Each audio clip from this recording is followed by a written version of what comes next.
गुरुदेव और माँ गायत्री के चरणों में कोटि कोटि नमन। आप सभी को प्रणाम।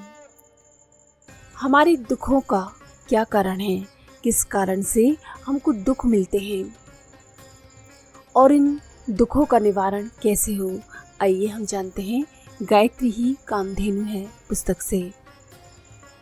समस्त दुखों के कारण 3 हैं। पहला है अज्ञान, दूसरा है अशक्ति और तीसरा अभाव। इन तीनों कारणों को जो जिस सीमा तक अपने से दूर करने में समर्थ होगा उतना ही सुखी बन सकेगा। सबसे पहला कारण है अज्ञान।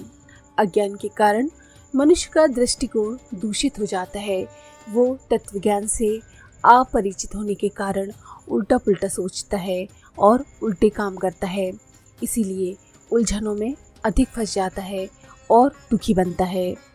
स्वार्थ, भोग, लोभ, अहंकार, अनुदारता और क्रोध की भावनाएं मनुष्य को कर्तव्य से च्युत कर देती हैं और वो दूरदर्शिता को छोड़कर क्षणिक, क्षुद्र एवं हीन बातें सोचता है तथा वैसे ही काम करने लगता है। फलस्वरूप उसके विचार और कार्य पापमय होने लगते हैं। पापों का निश्चित परिणाम दुख ही है। दूसरा दुख का कारण है अज्ञान। दूसरी ओर अज्ञान के कारण वह अपने और दूसरे के सांसारिक गतिविधि के मूल हेतुओं को नहीं समझ पाता। हम इस संसार में जो भी कुछ कर रहे हैं उसका मूल कारण क्या है ये नहीं समझ पाता। फलस्वरूप असंभव आशाएं, तृष्णाएं, कल्पनाएं किया करता है। इन उल्टे दृष्टिकोण के कारण साधारण सी मामूली सी बातें भी उसे बड़ा दुख देती हैं, जिसके कारण वो रोता है, चिल्लाता है। आत्मियों की मृत्यु, साथियों की अलग अलग रुचियाँ, परिस्थितियों का उतार चढ़ाव स्वाभाविक है।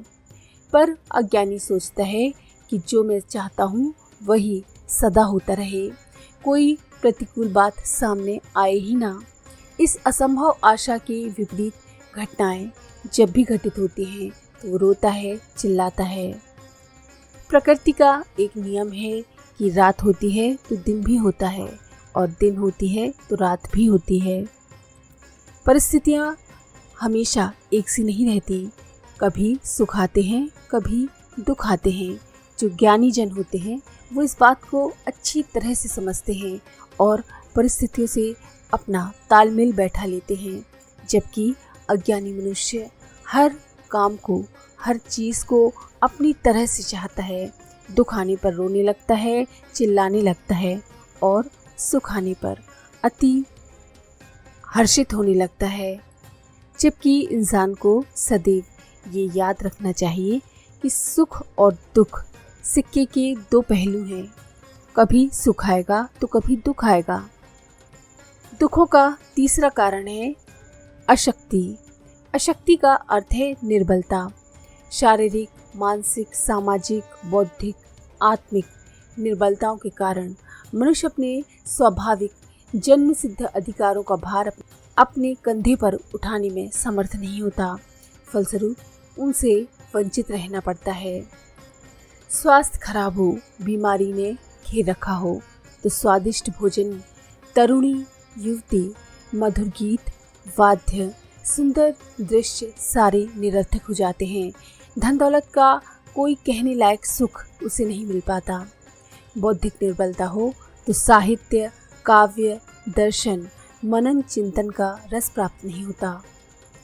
आत्मिक निर्बलता हो तो सत्संग में, प्रेम, भक्ति आदि में परमानंद नहीं मिलता। इतना ही नहीं, निर्बलों को मिटा डालने के लिए प्रकृति का उत्तम की रक्षा का सिद्धांत काम करता है। कमजोर को सताने और मिटाने के लिए अनेकों तथ्य प्रकट हो जाते हैं। निर्दोष, भले और सीधे तत्व भी उसके प्रतिकूल पड़ते हैं। सर्दी जो बलवानों की बल वृद्धि करती है, रसिकों को रस देती है, वो कमजोरों को निमोनिया, गठिया आदि का कारण बन जाती है। जो तत्व निर्बलों के लिए प्राणघातक हैं वे ही बल वालों को सहायक सिद्ध होते हैं। बेचारी निर्मल बकरी को जंगली जानवरों से लेकर जगन माता भवानी दुर्गा तक चट कर जाती हैं और सिंह को वन्य पशु ही नहीं बड़े बड़े सम्राट तक अपने राष्ट्र चिन्ह में धारण करते हैं। इसीलिए जिसके पास शक्ति नहीं ऐसा अशक्त हमेशा दुख पाता है। उसके लिए भले तत्व भी प्रायः भयप्रद सिद्ध होते हैं, यानी अच्छी वस्तुएं भी उसके लिए बुरी बन जाती हैं जो निर्बल होता है। इसलिए हमेशा ये कोशिश करनी चाहिए कि हम कभी निर्बल ना हो, ना मानसिक रूप से ना शारीरिक रूप से। सबलों का साथ पूरी दुनिया देती है और निर्बलों को उठाकर एक तरफ फेंक देती है।